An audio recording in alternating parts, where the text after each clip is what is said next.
We go slightly in the red yesterday. It did end up being 1-1, but overall it was a hideous card, guys, for everything from matchups to the odds. I thought it was just an ugly card. That's why I really didn't put too much time into it. I did the best picks that I possibly could that I liked yesterday. So, one in one day. Today's a new day. Slightly better matchups, and we're going to kick it off with the Detroit Red Wings heading over to Toronto. This one's pretty simple for me, guys. It's a simple side for me to choose just because I've seen lines like this. And, again, whether you want to agree with me or disagree with it, that's fine. We're free to talk about it. But the Red Wings are on top, almost damn near on top of the same division that they're in. The only one that is right above them right now is the Lightning. But even then, they're giving the Lightning a run for their money. They're right behind the Lightning. So it's not like Detroit is some slouch. Meanwhile, Toronto, they're Toronto, guys. That's about as best as I could say it. I do think they can make a playoff run, if I'm being honest, though. As much crap as I give Toronto, I think they could still make playoffs and make a little bit of a run and grab a wild card spot. And I think these lines pretty much show it, because you have Toronto who's favored, even though they shouldn't be. They shouldn't be favored. Detroit should be favored, in my opinion. But I do think Toronto takes this one. Detroit has been slightly struggling on the road lately in their last few road games. So I think it does set up for this to be a Toronto spot. I'm going to make it clear, I'm not betting this game. I don't want to bet this game, if I'm being honest. I think there's better games on the board. But for you guys that want to bet this game, and I'll be honest, this was close to making my official betting card, but I don't think it will. But I do like it. I do like this Toronto pick.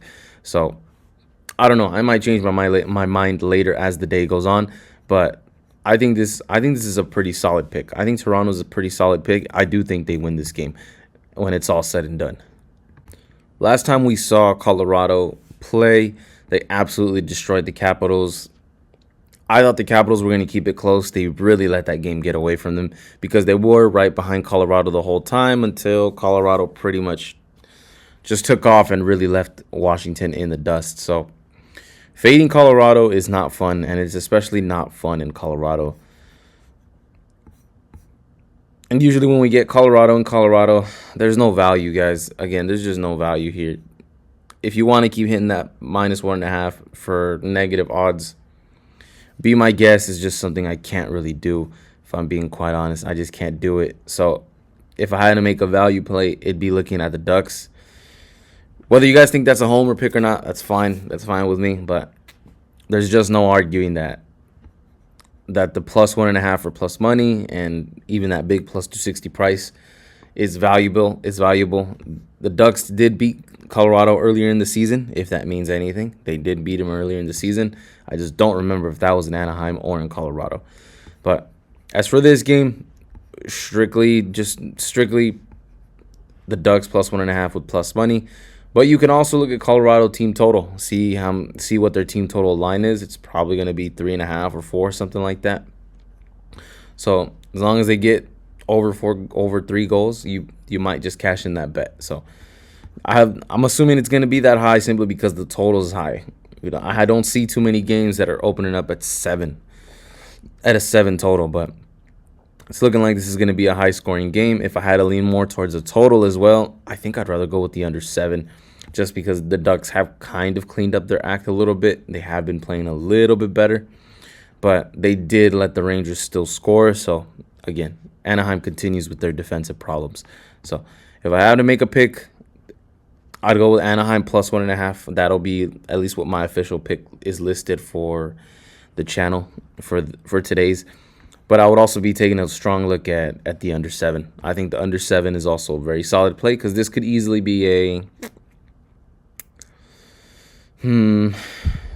4-2, 4-1 type of game. But, when Colorado gets to scoring, that scoring doesn't stop. So even the overs we're taking a look at, when you go by that logic. So just take your shot, guys. But for me, I don't think there's any value on Colorado here. Unless you want somebody who's got some big fat stacks of cash and you don't even care about paying -320 to be safe for your cash. But yeah, Anaheim +1.5 for me. All right, guys. So next game up, I'm gonna kind of have to make a pick on the fly because I'm gonna give you guys some things, and then we'll both come to a conclusion together. So the Mammoth are currently on a big homestand. They're about 6 games in on a homestand. This is gonna be their 7th before they go on a big road trip. They have 5 wins. 5 wins so far on this homestand. They have 1 loss, and that was to the Blue Jackets. 4 of those wins have been by the puck line, have been puck line covers. So they only didn't cover that puck line once. And this is going to be their 7th game on a homestand. As far as what I think is the right pick, guys, as far as what I think is the right pick that I think is more of a parlay piece, but it could be just a straight up single bet also, I would have to go with the Flyers in the +1.5. That's the only way I think we can go. That's the only way that we can kind of cover everything that we're kind of worried about. Because I think the Utah's either going to cover that puck line, I think, or they're going to straight up lose. I'm not sure how much that I feel that Philly's going to keep it close also. But they have been on a heater. The Mammoth have been on a heater, but I'm not. This one's a tricky one, guys. Honestly, sorry for struggling so much here right on camera, but this is the kind of things that we do got to take into account. But they won 4. Yeah, they won 4 of those straight on the puck line. I think the play is the puck line, guys. Actually, now that I kind of coming to conclusion of it, it's just because I'm looking at the games that they recently played here, and they've played some other teams that are tougher, that I think are tougher than Philly, if I'm being honest. Because remember, Philadelphia just barely snapped that losing streak against the Golden Knights. Before that, they were on a 6-game losing streak. I'm not sure how much they're going to just bounce back and win 2 back-to-back against teams that are some of the toughest in the West. We'll take the Utah Mammoth on the puck line. I also think the elevation is going to play a factor, guys. Yeah, Philly got a win in Vegas, but now to get a win in Utah, in this Utah elevation, I don't think it's going to happen. I think, if anything, I think the best play is the Utah money line. But again, I don't want you guys paying big plus prices. The only valuable bets in hockey, in my humble opinion, is very, very, very short favorites. So, your minus 105, 110, all the way up to maybe minus 140, and even 140 is pushing it. Anything else is just, you better be sure about that play, in my opinion. And other than that, if you guys have watched my channel and you know how I bet, I like to talk myself onto these plus money plays as much as I can. Because even if you're winning at 40%, even if you're winning 4 out of 10 of all your matches, you're probably still going to be able to be profitable, especially taking shots on some bigger dogs like this, or like when we did with Philly at Vegas. It was +175. We were getting almost 2-1 on our money, just because we were getting ourselves, to the bigger plus prices. So for me, as far as official pick for the video, Utah money line. That's the only way I think we could play it. But as far as what I'm actually trying to get to bet what I'm actually trying to get to on my betting card is the -1.5 for +145. I think the Utah Mammoth have more than enough firepower to kick Philly the hell out of there and actually win and cover that puck line. They have been in most of their matches here on this homestand. 4 out of these 6 matches out of their homestand covered the puck line. This is going to be match number 7. So 4 out of 6, we're talking maybe they're covering at a 70%. So give me Utah for -1.5. As far as for the video, I'm going to just say money line. I think you guys should just take money line, but you know what? Forget it. I always do that. Nope. Official pick, Utah, -1.5, +145. We're getting these plus money plays in here. Next game up, I think this one's also fairly simple for me, guys. Islanders, they've kind of been on this win one, lose one, win one, lose one type pattern. They shut out the Oilers and lost to Calgary, and then they get a win against the Canucks.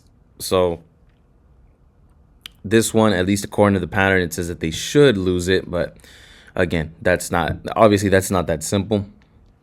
Meanwhile, the Kraken have dropped 3 or 4 games back to back. They've dropped 3 or 4 games back to back, and I have a little bit of a theory. I got to start keeping track of that theory. Yeah, I'm going to start writing down my theories and my weird thoughts and see how the record comes up with it. But I have this weird theory that whenever we're trying to catch a falling knife, again, like kind of in this case, it's not that big of a falling knife just because, okay, they dropped 3-4 in a row. Plenty of teams drop 3-4 in a row and they can snap that winning streak. But my theory is when trying to catch a falling knife and they lose a couple games and now, okay, hey, they're due. Let's bet on them. We don't get paid. We don't get paid enough. We don't get a big plus price sometimes when we're trying to catch a short falling knife like in this scenario. And sometimes that ends up cashing. I haven't kept track of how that actually happens, but I think I am going to start just keeping track of that. Some more of these theories, these weird theories that I have, and talk myself onto these bets. For me, I think my theories are valid. You guys can argue with a wall. I think my theories are valid because, again, some of these wins in hockey don't make any sense. Like, would you guys have predicted that the Islanders shut out the Oilers 2-3 games ago? Would you have predicted that? Does your fancy systems, does your fancy number theories, or however these bettors figure things out, could they have predicted that? No, they couldn't. Did it make sense? It also didn't make sense. So maybe my pick doesn't make sense. Maybe I'm just one big dummy. But I'm talking myself onto the Seattle Kraken. They've already dropped 3-4 games, and I don't think we're going to get paid to catch that little fallen knife. So I'll take the Kraken for -103. I do like the Islanders in their next match against Buffalo, which is after this Kraken match. So that's when I think we're probably going to be on the Islanders. And according to that little pattern that Islanders on, win one, lose one, win one. This one's the next one to lose it. Do they have to? Of course they don't. But I am going to go with the Seattle Kraken. Next game up, we got Pittsburgh heading over to Calgary. And here's kind of the plan with Pittsburgh, guys. At least this is my plan. At least for maybe the next 3 matches. So Pittsburgh just got a win in Seattle. Now they're going to Calgary. And then they're going to Edmonton. Then they're going to Vancouver. So they're going to be on a little bit of a Canadian road trip. If I'm being honest, I kind of want to fade Pittsburgh in all 3 games, including this one. Just because I think that travel has been pretty brutal. To go from Seattle to Calgary. Then they're going to go to Edmonton. Then they're going to go to Vancouver. But I'm gonna bet that Pittsburgh drops this one, and then they drop this one, and then they drop the one against the Oilers. Then I think they probably get a win in Vancouver. Because Pittsburgh, talent for talent, roster for roster, they are better than Calgary. So, and this price just seems a little too cheap with Pittsburgh. Kind of like how it was with Seattle, but that one, again, I think they were probably the same. They were probably -120 also against Seattle. So take that for how you want to. Calgary, I believe they've been staying nice and cozy at home. I don't think they've done any traveling. No, they haven't. They haven't done any traveling. So, and I mean, if they've been playing better, it's probably at home. It's definitely not on the road. So for this game, I'll take Calgary, but I do plan to fade Pittsburgh on that little Canada road trip. I think they're going to drop at least 2-3, in my humble opinion. I think they drop at least 2-3. I think they drop this one. They drop one against Edmonton, and I think they get the win in Vancouver to finish off their Canada road trip. Last game to finish up this NHL card, guys, on Wednesday. We got the Capitals against the Canucks. I really don't like Capitals' performance against Colorado, but again, it is Colorado, so I kind of have to give them a pass, just kind of. Meanwhile, Vancouver, they've been in Vancouver. They haven't had too much of a travel lately, and also, guys, they've lost 11 games in a row. 11 games in a row. I highly doubt it's gonna. I'm hoping it breaks this game because I'm going with Vancouver. I'm trying to catch that falling knife. I'm gonna have to double down because I thought last game for sure was gonna be the win against the Islanders, and they ended up choking that one. The final score ended up being 4-3. So Vancouver was close. I just don't think they're gonna go that many more games losing. I'm gonna take Vancouver plus 135. Again, not a big plus price. I expected more, but I think they're gonna break it very soon. It's quite possibly gonna be this game. And Capitals right now, I can't lay minus 160 with them. Not after that performance. But even then, they've been pretty inconsistent the whole season, if I'm being honest. They lose against teams that just leave you scratching your head. So that's just not something I can rely on. If the price was a little bit better, maybe, but even then, I think I'd still want to try and catch this 11-game losing streak Canucks. Again, they're going to break it at some point, and, I'm going to double down. And if I have to, I'll triple down the next game. Just because this losing streak is gonna snap soon. It's just gonna snap soon. It happens in every sport. They're not gonna go the rest of the season losing like that. So I'll take the Canucks for plus 135 to finish off our card on Wednesday.